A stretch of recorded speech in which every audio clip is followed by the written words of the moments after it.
Hello from London. I am Edie Lush, and I'm absolutely delighted to be here with you on this final day of India Global Week.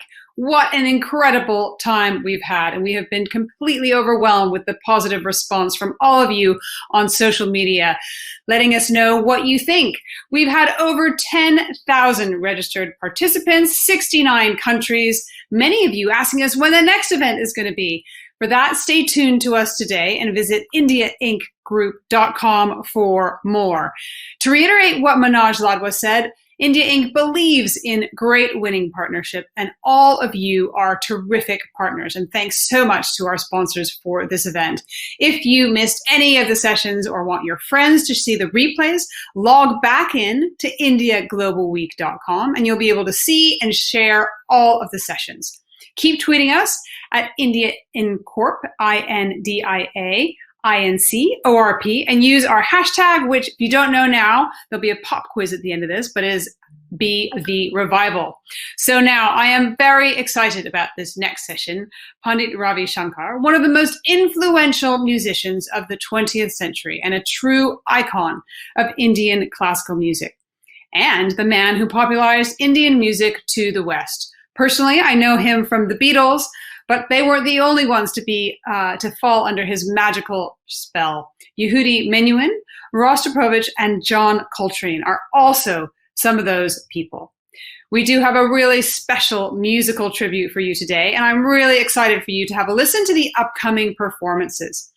To take you through those performances, I'm going to hand you over now to Amish Tripathi. He's the director of the Nehru Center in London and the Indian High Commission in the UK. He's going to be your guide through this session, and I'm going to hand the stage over to him now. Thank you, Edie. Thank you so much. Absolute delight to be back on this stage again. I was here in the morning, and like a bad penny, I've returned. And this is a program I'm really excited about. Pandit Ravi Shankar is an icon for most of us Indians, and I can't think of a better panel to have a discussion on Pandit Ji than the one that I'm blessed to moderate out here. With me is Dinesh Patnaik Ji, the Director General of ICCR, and I guess the best description of him is India's culture czar.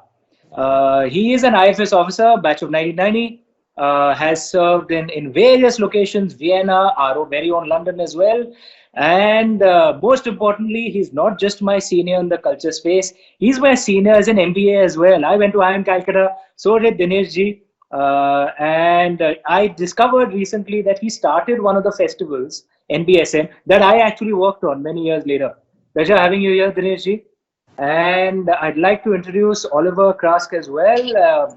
I've engaged with him, and rarely have I met a Westerner who understands India as deeply as he does. He has spent some 25 years in publishing, in editing, in writing, and he has written Pandit Ji's biography. It's called The Indian Sun. For those of you who don't know Sanskrit, Ravi actually means sun. And the title of the biography is as insightful as the book itself. I would encourage all of you to check out the book and do read it. So if I can just kick off the discussion straight away, Dinesh Ji, coming to you first. When Pandit Ravi Shankar built his name, it was a different India. It was a different world at that time. Multiculturalism, I mean, the word didn't exist, right? I mean, it's not that people were looking to find a different culture, to find a different feel. And in that atmosphere, someone like Pandit Ravi Shankar to literally come out of nowhere and shine like an Indian sun in that space. What do you think? I mean, you can understand the atmosphere as deeply that he was in, the challenges that he faced, and how he built it at that time. Oh, thank you, Amish. No, he was fascinating. He is one of the greatest of Indian culture that we have, an icon like you just now said. But before we speak about Pandit Ravi Shankar, I just wanted to say I'm delighted to be here at India Global Week. When I was Deputy High Commissioner in London, one of the few things to look forward was the India Global Week in June. This is the time every year. And more than that, the golf tournament at the beginning of the India Global Week. So I wonder how Manoj has been able to do the online golf tournament. I would have delighted to see that. But more than that, coming back to Pandit Ravi Shankar, he was one of the greats of Indian culture, a man who will forever be among the pantheons of gods of Indian classical music. Mm-hmm. It's not that he was the greatest. There were lots of people who were probably more talented than him, probably much more accomplished than him. But what he did, that the rest of them were popular in India. He was the one who had an international standing, who actually took Indian music to the West.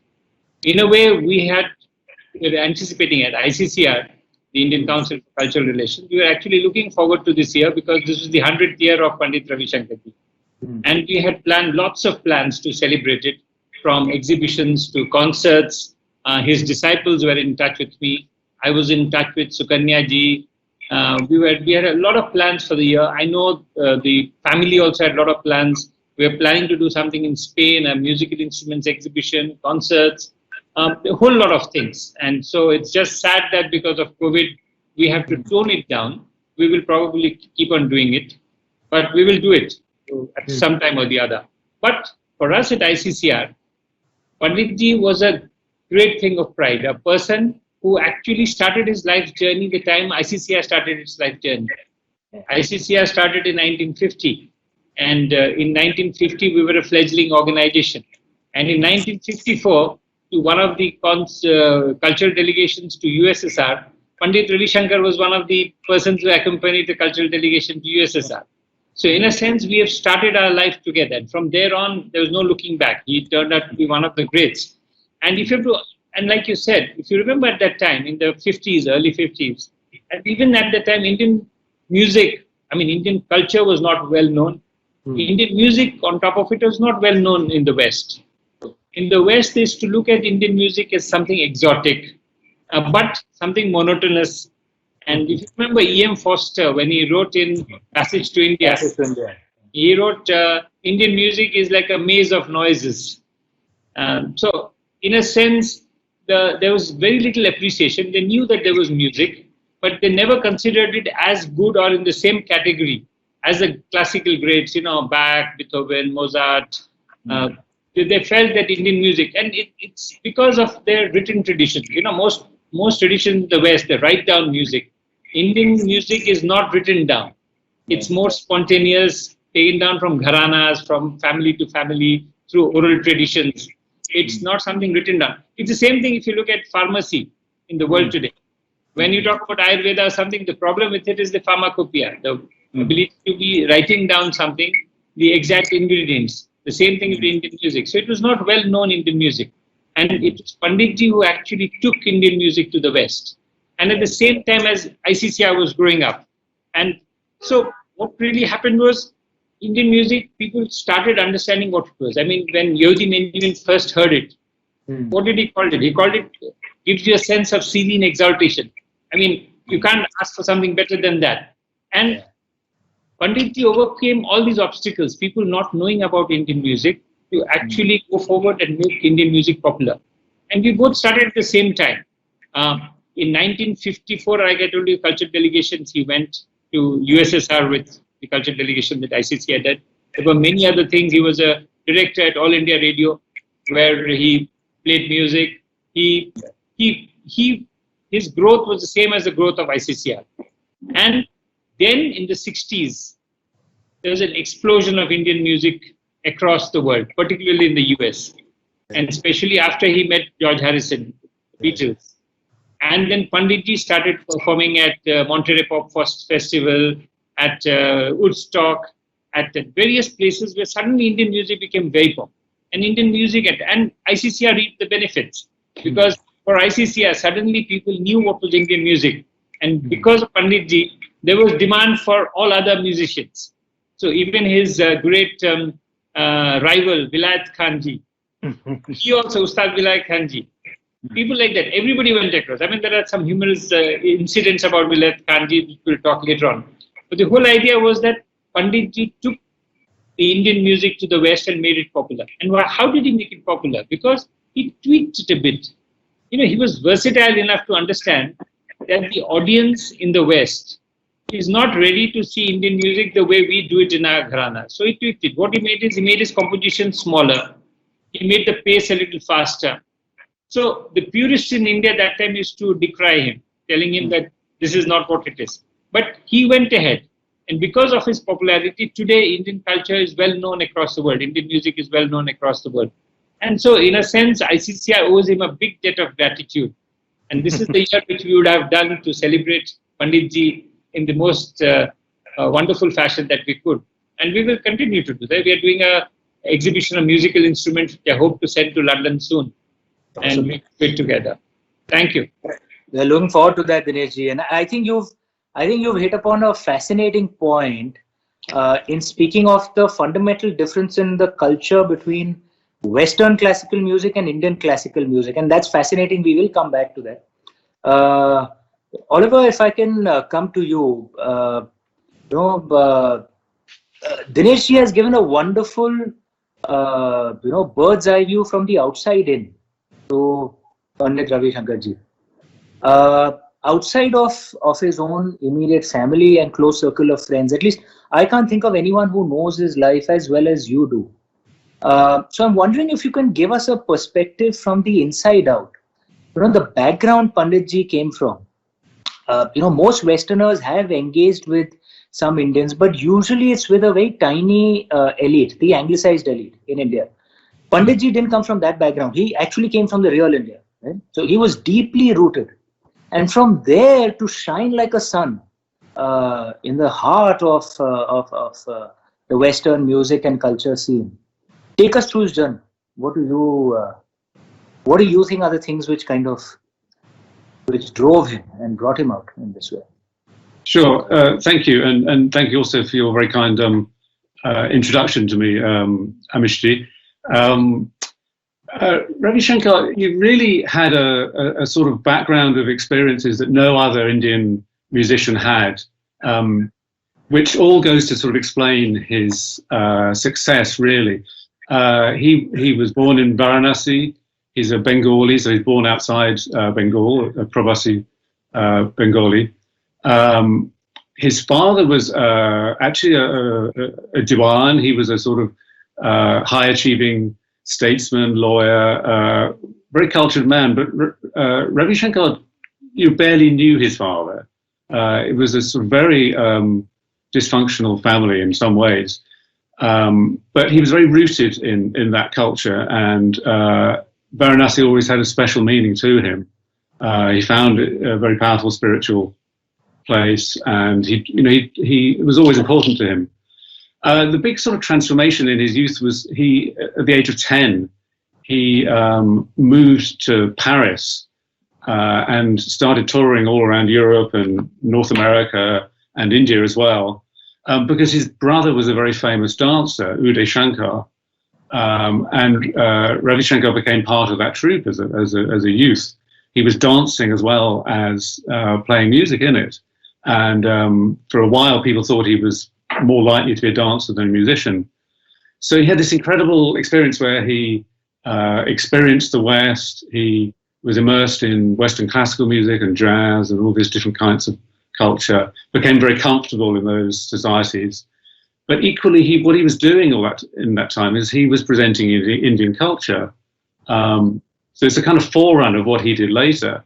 So he spent his youthful years, this is the 1930s, having extraordinary experiences in New York or London or Germany. He was actually in Germany in 1932, the end of the Weimar Republic, the time, the rise of the Nazis. It was extraordinary experiences he had. But what happened at the age of 18 was he then went back to India with the rest of the troupe, and he decided to embrace music. And he became a disciple of Ustad Alauddin Khan in Maihar, who was a great guru, and the father of Ali Akbar Khan and Annapurna Devi, who Ravi Shankar married. And he really very seriously studied the music. As you said, he became very, very deeply knowledgeable and rooted in the music. And that's very important for when he later goes out to take it out to the rest of the world, is that he is very erudite. He really understands. He's very serious about it. He's learnt very intensively. I mean, I think he had all these presentation skills that we're rather familiar with, which are very important in why he was successful internationally. But that's not enough. He was also a brilliant musician and very, very knowledgeable and hardworking. And I think so this kind of range of skills he had they're all important to why he was successful. Dinesh, you talked about this period in the 1950s when ICCR was founded. And I think the number of things going on at that time were also important in the overall story because, especially All India Radio, where, as you mentioned, he was director of music, he actually instituted the national program of classical music, and he founded the Vadya Vrinda, the national orchestra. So he was absolutely adamant about bringing Indian classical music to India, to the whole of India, at a time when radio was only really spreading around the country in the late 40s and 50s. It was quite late to emerge in India, basically because the British, frustrated it, for which I apologise. And Sorry, that's all. but just at the time when radio is surging around the country and starting to unite and form a national culture in India, he is in this key position bringing Indian classical music to the whole country, and not only Hindustani music but also Carnatic music. They would both appear on the national program, and he was a kind of gatekeeper who was showing off all these wonderful artists that India had. So this is a key period through organisations like All India Radio, ICCR, Films Division. There was all this support that was given to classical musicians, also to dancers and other Indian art forms. And he sort of became, I think, a sort of first among equals in this generation that blossomed at that time. There's so many great musicians that emerged around the time of independence in India. I don't think it's necessary to debate who was the best one or not. He's my favourite. But the point is that there were so many of them. But he was also great at encouraging the others and giving them a platform and a profile, as he later did, as you said, when he started touring internationally. But that's a key period in the 50s in his life and in the life of Indian culture. And I actually think that India is slightly forgotten. What a big figure, what a big star he was in India at that time before he went to the West. And that's something I really became convinced of when I was researching this biography of Ravi Shankar. If you look at the press cuttings and so on at the time, he was very clearly a big star. So he was the ideal person to start taking it abroad with things like the cultural delegation to the USSR, which Dinesh mentioned in '54. And then 2 years later, he started touring in Europe and America. So that's the kind of background. Yeah, no, Oliver, I think you've raised an important point. That's often forgotten. It's not that he became big in the West and then come back to India. He first became big in India. And he was deeply rooted. And then from here, he went to the West. From India, he went to the West and built his name. And I'd love to come back to you, after Dinesh ji, and discuss Pandit ji's relationship with his guru, because that is a very deep part of the Indian traditions, the Guru Shishya Parampara, the Guru Shishya tradition. But Dinesh ji, if I could come to you, and because I thought you made a very important point on the distinction between Western classical and Indian classical. I'm a lover of music as well. I follow them. And, I listen to all genres of music, including Western classical as well, and of course Hindustani and Carnatic. The key thing in the Western way is that the music is written down, and an orchestra is considered to have performed well when it can get the piece as close to the original composer's rendition as possible. So there is a perfect paradigm, and you have to come as close to it as possible. Whereas in Hindustani or Carnatic classical music, there's it's, if one has to explain it in simple terms, there's like a boundary that is built up, a set for that raga, and of course the raga has, morning raga, evening raga, depending on whichever, and also on whichever divine figure you're worshipping to. And for me, of course, I love a Malkos, not just because it sounds fantastic, but it's also devoted to Lord Shiva. But in the Indian way, there is the boundary that is set up, and then the musician, the performer, interprets it within that boundary, and that could be his own or his or her own mood, the audience reaction, and what you hear at that point of time you'll never hear again, because the audience reaction could be different the next day. The musician could be in a different mood. The gharana they're from will. So I wanted to get your, because you have this 30,000 feet approach to things. Is this a reflection of Western Indian culture, the differences between them? And if so, how do the twain meet? Because the fundamental culture itself is radically different. How do you see this? The philosophical approach itself is fundamentally different. Yeah, it is different, but that's what makes it so fascinating. Because culture, as long as it stays static, it does not evolve, becomes stagnant and dead. What needs culture is this whole fusion, this ability to move between boundaries, ability to transcend boundaries, and that is what is all about. And that's what ICCR's original mandate was. Our original mandate was mutual understanding between nations, which means that I learn about your culture and you learn about mine. We both work together, and then culture flourishes in an area where both of us learn about each other. But the fundamental differences will remain. I mean, simple differences, like you said just now, the manner in which we within the boundaries create our own music within it. So each musician will have a different way of interpreting what it is. Whereas in the Western classical, you have to come as close as to the original composer. And that's a classic. But more than that, it's the feeling, the sense of, how do you call it? Panditji sometimes used to call music as a religion. You remember when he got angry with Jimi Hendrix for having put his guitar on fire during Woodstock, if I remember. He couldn't fathom somebody burning his instruments. Because for an Indian musician, all his instruments, his guru, his gharana, his whole thing, it's like religion. It's a very close connection you have with that. It's a divine thing. And that's where it comes from. There's a sense of spirituality which permeates Indian classical music. You can feel the soulness, the pathos, the ethos which comes out of Indian classical music, which comes from this whole, how to say, all these things put together, which is your respect for your guru, respect for your instruments, and the ability to improvise within what your guru teaches you. It's not that what your guru teaches you, you will have to do exactly that. The ability to go beyond your guru, to teach beyond what it is, to play something more. That's the reason Panditji was also very much against the hippie movement. Even though he played at Monterey and Woodstock, he actually said, I don't like it, because he said, I don't understand this when music and drugs go together. Because for us, music is religion.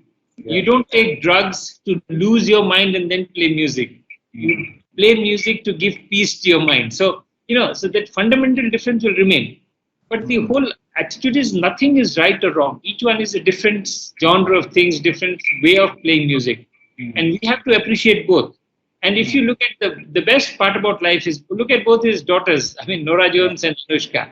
Two different genres doing equally well across the world. What more can you ask for? This is a classic example of how two genres can meet. And for me, my dream in ICCR, if I can put it together, is to have more of this fusion across the world.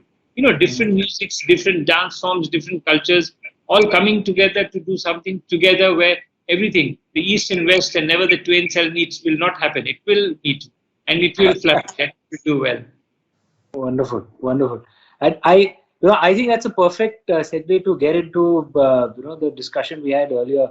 Oliver, I think Dinesh ji said it perfectly, that in the Indian musical traditions, the instruments are divine. The guru is divine. There are many musicians who will actually worship their instruments, every morning. I mean, the whole tuning process. Yeah, true. I mean, that was the funny story out of Monterey or Woodstock. I don't remember. when Panditji and his disciples were on stage, were tuning the instruments. And when they finished the tuning, everybody clapped. So he said, if my tuning can make you so happy, imagine what the music thing do. So, very true. Very true. Very true. So Oliver, I mean, take us through Panditji's relationship with his guru. One can, as a lay person, one can just imagine the atmosphere in that guru. Think of the musicians who emerged, from that school, and what would the atmosphere have been like? And take us through his relationships with his guru, with the other players at that time. Well, he spent 6.5 years in Maihar, starting at the age of 18, learning from Alauddin Khan. And Maihar was, at that time, a small town, a long way from any big cities. It was a very austere way to be learning. And, he was learning 12, 14 hours a day, maybe even 16 hours a day, he said he touched, occasionally. It was a very intensive experience. And for quite a lot of that time, he was actually learning alongside Ali Akbar Khan, the great sarod player, who was his guru's son and became his brother-in-law, and also Annapurna Devi, his first wife. So it must have been astonishing to have, to be a fly on the wall in the music room at his guru's house. Oliver, I believe Ustad Allah Rakha Khan was also, Ustad Allah Rakha Khan had also learned from, is that true? Ustad Allah Rakha Zakirji's father, is that true? I'm not sure of that. No, he's a different Punjab Grana. But they started playing together back in the 40s when Ravi Shankar first started playing concerts. They came across each other in Mumbai, and instantly found there was a great connection between his sitar and Allah Rakha's tabla. But going back to his guru, this is an intensely important relationship for him. He in so many interviews later on, he would talk about the relationship with the guru, how guru is greater than God sometimes. That's the sort of the feeling of it. And he really believed in this traditional method of learning, direct from guru to disciple, and in the power of that relationship. And that's how he himself taught. He had many, many disciples, and he followed that tradition. And sometimes, as he had done with his guru, they would even live in his house for a period, and so very much become like children. But and it's, all of his disciples that I've spoken to, and I've been lucky to speak to lots of them, speak of that very, very strong relationship. And out of that comes the music. You become so immersed in the music that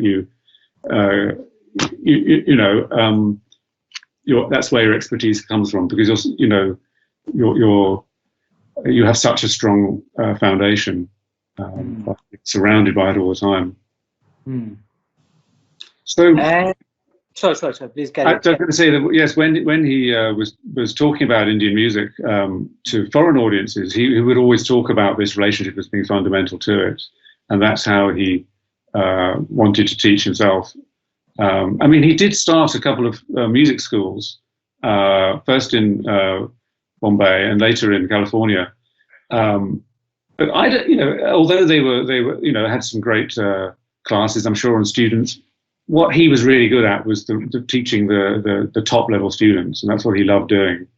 So he was very into everyone doing music, but he himself was ultimately not really the sort of person to run a music school, I don't think. Ali Akbar Khan was better at that, I think. Ravi Shankar was this great proselytizer, as well as being a sort of teacher of the top students. Very interesting, and that goes into a thought that I wanted to discuss with you, Dinesh ji. One of the things with traditional classical music in the Indian way, it takes loads of time. You're devoting your entire life to it. Modern life has become such that, I mean, people have low attention spans. They want success overnight. You know, they want to do a 2-year MBA and get a top class job straight away. How does one keep the old traditions alive, or is it that there is no choice? I mean, they have to adapt. I'm sure Pandit ji struggled with that balance often as well. I'll come back to Oliver and ask him on that. Yeah. But what do you see, Dinesh ji, at a broad level on traditional music? 2-year MBA is passé. Now everybody does a 1-year MBA. You look at INSEAD. So it's much faster than before. But that's not the point. And this, you've made a very valid point, because I met Pandit ji in Bangladesh in 95, 96, I forget. Pandit ji had come with his entire family, with Anoushka was also there. And they were at my house, I was a bit lucky that time. So I met Pandit ji there. And I asked him the same question, that, with all this pop music and pop culture coming up, how do you see classical music in the future? And he gave a brilliant answer that time. He told me, it's like fast food. You've got McDonald's, fast food cropping up all over the world, but people who like gourmet food will always eat gourmet food. It doesn't matter how much fast food you have. So the whole idea is that classical music has its place. It will not go. And people will appreciate classical music. What Pandit did is tweaked it a little to cater to foreign audiences. That's what we need to do. Because what we need to do, our artists, our musicians today in India are brilliant. But they don't know how to look at a foreign audience. So one of the few things ICCR needs to do is to train them to cater to a foreign audience, to be able to do a show, a spectacle, which Pandit ji had naturally in him. He developed all this. So that's what we need to do. But I wanted to come back to one of the few things when we talked about the guru and everything together. One of the things which used to be there in the 50s and 60s and even earlier were the big business houses. There used to be sponsors who used to sponsor classical music all the time. Yes. Today, most big business houses and the young boys who have taken over the businesses, or young men who have taken over the business, are not interested in classical music. They'd rather sponsor a movie star or and they will have marriages and parties and others with Bollywood music and Bollywood dancing and bhangra and quick things, but no classical music and classical dance happening. So this needs to come back. That was how Indian classical music grew all through life. Even classical music in the West, and in India, both had to have benefactors, whether it was the state or the emperor or the king or the rich business houses. Very true. We need to get it back. Today, the emperor has been replaced by the state. But the big businesses have not been replaced by anybody else. That's one place. And this is a wonderful forum where there is business, academia, everybody talking here about culture also. Culture, as long as we don't see it as a creative industry which needs to be supported, which needs to be paid for, it is going to not flourish. So it's not about the tastes, but about the money that flows into culture, which matters a lot. Very true, very true. Very important points. Oliver, I've got the time thing already, and we do have a message from Anoushka Shankar and some wonderful performances by disciples of Pandit ji. So, Oliver, if I could just ask you very quickly, I think what Dinesh ji said is a valid point, how to appeal to the West, and one can imagine the balance that Pandit ji would have liked to strike, that remain rooted but still adapt a little bit, so that the Westerners can understand. If you can take us through how he stuck to that balance, is there something that many classical musicians, or indeed those in other classical arts, can learn from the experience of Panditji? Yes, I think what he did was he played pure classical music. He didn't want to tamper with the fundamental aspects of it, but he was brilliant presenting it. He kind of understood showmanship. So that was, it's true with the music. He might play a shorter alap, or some kind of elements that made it slightly more palatable to say a Western audience. But presentation was very important. So he thought as a kind of somebody who was used to being on a stage. So it would be down to the lighting, it would be down to the backdrops, it would be, it would all be all about creating a kind of reverential atmosphere around it. because he understood it was something that people, you had to try and attract audiences, and he did. He was brilliant at doing that. Absolutely, and I think you were talking about legacy there. He really believed that people, if you presented Indian classical music well on a stage, people would be drawn to it. That he worried about, what was its future going to be, but he really believed that. So yes, if we can continue to mount concerts and present the best artists in India and around the world, I think it has a great potential future. But yes, it needs support from whether it's sponsors or concert halls and so on. And by the way, he was always interested in new technologies and whether it would be online concerts or whatever, he would be very open to all of that. So he was always a curious and sort of questing person. Always incredibly interested in the world. That's something I really noticed. He was so open to learning all the time. I've never known somebody at age 90 to be so open to new things while remaining rooted in what he loved and believed in. Great combination. Yeah, no, absolutely true. And I think that's a wonderful note to end on.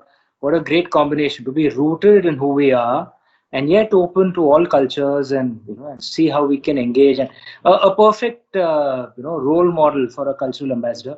And on that note, before you finish, Amish, just wanted to tell you, we shouldn't forget his concert for Bangladesh, because that was one of the biggest political moves that he made. And even today in Bangladesh, that's the first time the word Bangladesh became popular across the world. That man knew what he was doing. He was clear. He inspired that concert. No doubt about it. I mean, he was a brilliant classical musician, deeply rooted, but he understood communication so well. He understood the art of showmanship. That is important as well.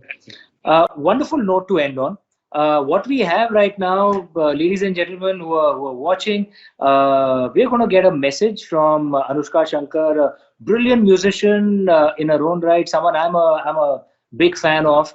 And of course, she's the daughter of Pandit Ji. And most importantly, she learned from him. I think of the good fortune of that from age 9, if I'm not mistaken.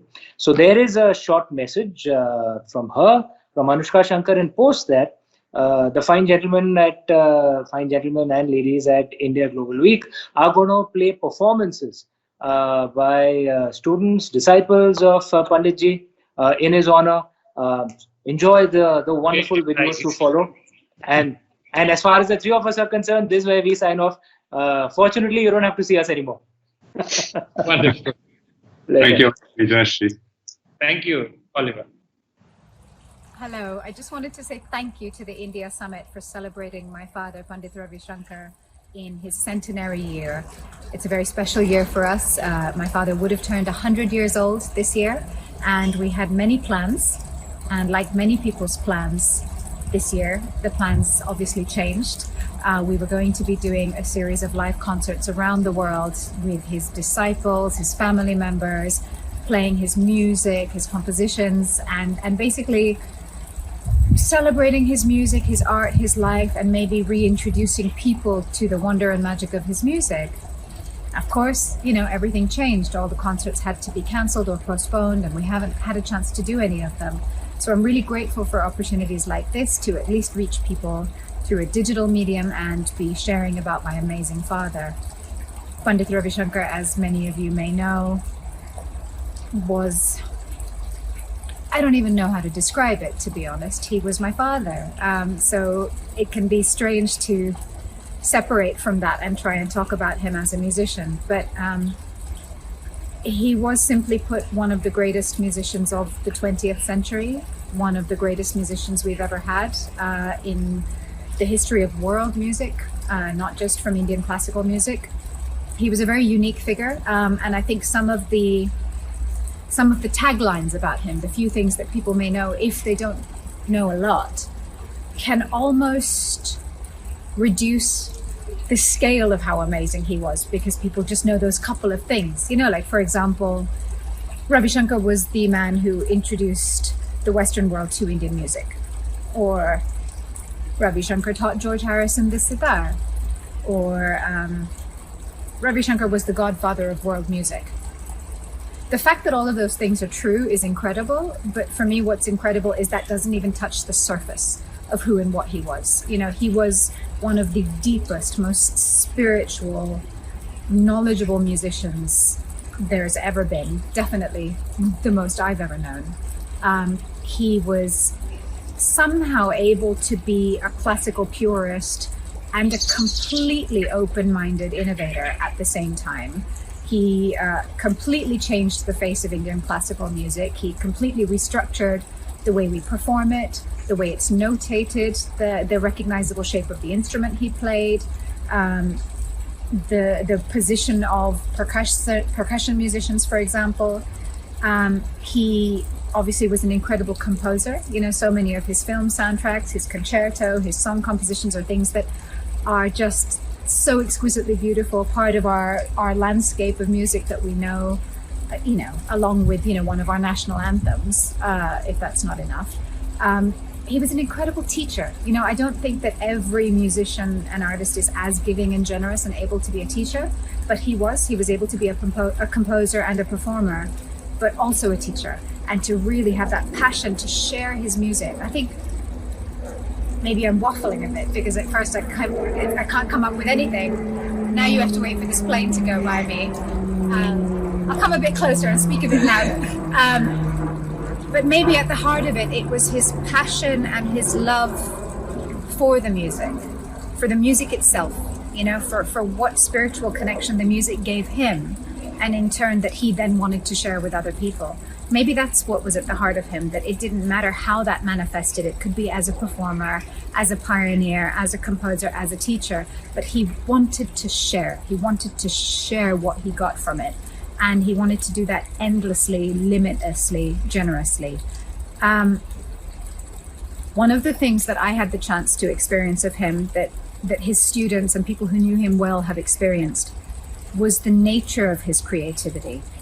You know, I'm the kind of musician where sometimes I'm waiting for a song to show up and it's taking ages and nothing's coming. Maybe the next day I'm really lucky and beautiful music is pouring out of me, and then for months I'm waiting again. What I remember of my dad was it was as reliable and consistent and limitless as just turning on a tap. Like, he wanted to write something, so he was writing something. Instantly, the music just flowed out of him. I would just say to him, hey, can I have something in this raga? And he would just start giving it to me. Or I'd say, oh, could I have some more lines in this piece you wrote me? And he would just start writing them off the cuff. It didn't matter where, when.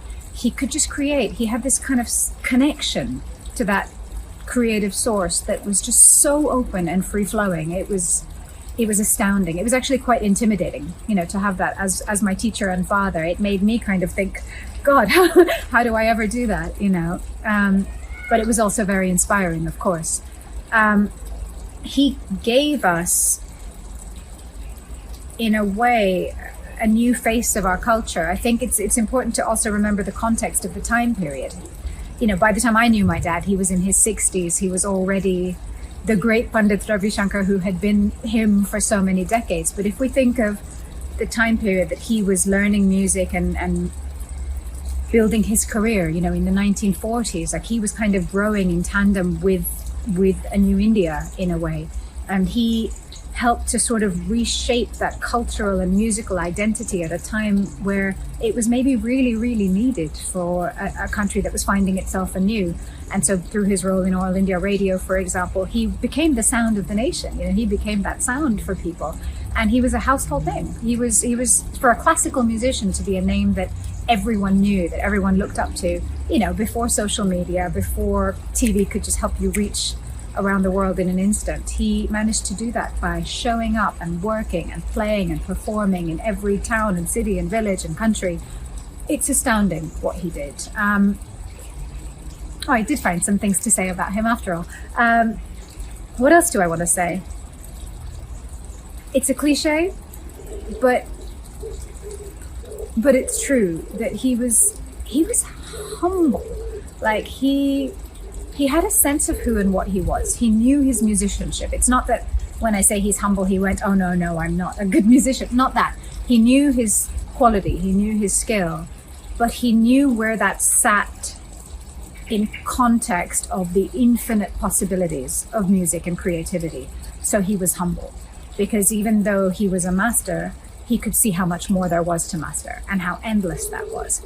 And all he saw his journey as was as part of a journey. He always said, oh, there's so much more to do. There's so much more to learn. There's so much more to understand. There's so much more I want to still do.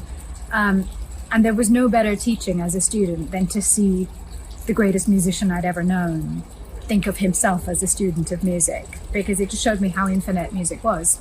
And he wasn't a jerk. Like, he didn't allow his greatness or his success to be any kind of a license to take normal stuff for granted. Like, he was kind and he was caring and he cared about the world, and he wanted to know about all kinds of music. Like, he wanted to know about the pop stuff I listened to when I was 15. He wanted to come in and watch the TV shows and learn what they were and what people were listening to and what they were reading. He read Time magazine and Newsweek religiously every week. Like, he never stopped wanting to grow and wanting to learn. His brain never stopped learning. And so he just kept on, into his 90s, being able to be innovative. I mean, he wrote his symphony and his opera after turning 90.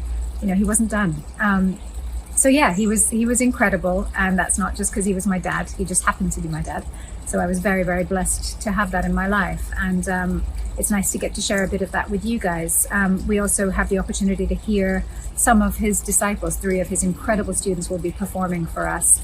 Pandit Vishwamohan Bhatt, Pandit Ronu Mazumdar, and Pandit Shubhendra Rao. So I hope you enjoy their performances, and thank you again so much.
Namaskar. My name is Shubhendra Rao, and I'm indeed very honored to be performing for the India Global Summit. I'll be playing a rag that was composed by my guru Pandit Ravi Shankar ji, a very special creation of his, Rag Mohan Kons. This was a spontaneous composition of his after the assassination of Mahatma Gandhi ji. Gandhi. He took the notes Ga, Ni, Tha and made that into a complete beautiful raga as a tribute.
Now I will be presenting Rag Tilak.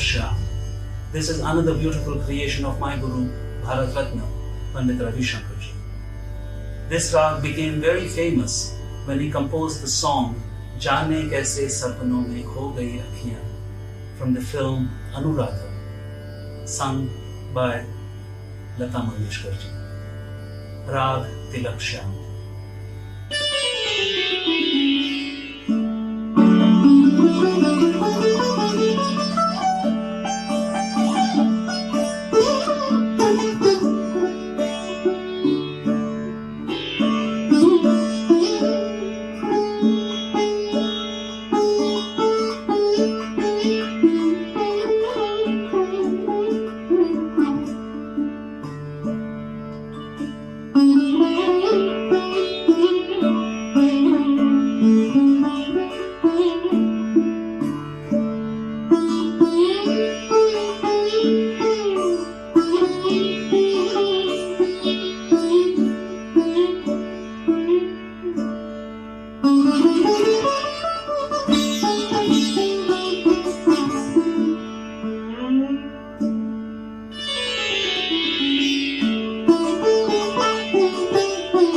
Namaskar. I am very happy and honored to participate at the India Global Summit, a celebration of Bharat Ratna Pandit Ravi Shankar ji's 100th birth year celebration. I will be presenting my Guruji and my Grand Guru Pandit Ravi Shankar ji's creation. He created many ragas, and one of them is very popular and played and performed by not only his student but many artists from other gharanas. This rag is Rag Parmeshwari. I have learned from my Grand Guru and my Guruji this rag during the recording of Chants of India, the famous album in UK. And the divine feeling and the spiritual loneliness in the raga that Guruji explained to me. So I'm presenting my tribute to Guruji through my music. I will also play a little bit of Bandish, Mateshwari Parmeshwari, which he changed a little bit to suit the flute, baj or playing. But still it has that fragrance of Guruji and fragrance of Mayar.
Mateshwari Parmeshwari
What a beautiful set of performances. I think I have a new favorite instrument. I really loved that Mohan Veena we heard there from the first performance.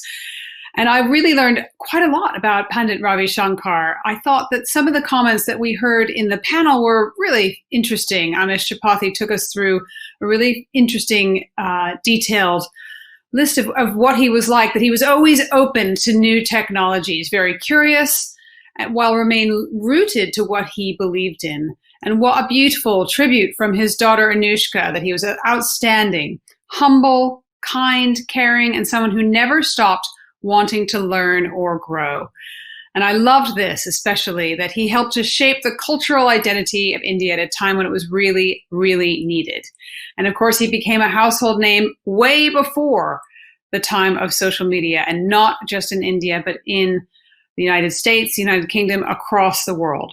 So we're going to take a very short break now, about 5 minutes. So do grab a cup of tea, something stronger, depending on where you are in the world. We've got over 30,000 registered participants tuning in from 76 different countries. Our next conversation is personally one of my favorites. It's my conversation with Dr. S. Jaishankar. He's the Minister of External Affairs from the Government of India, and I'll let Priyanka introduce that session to you.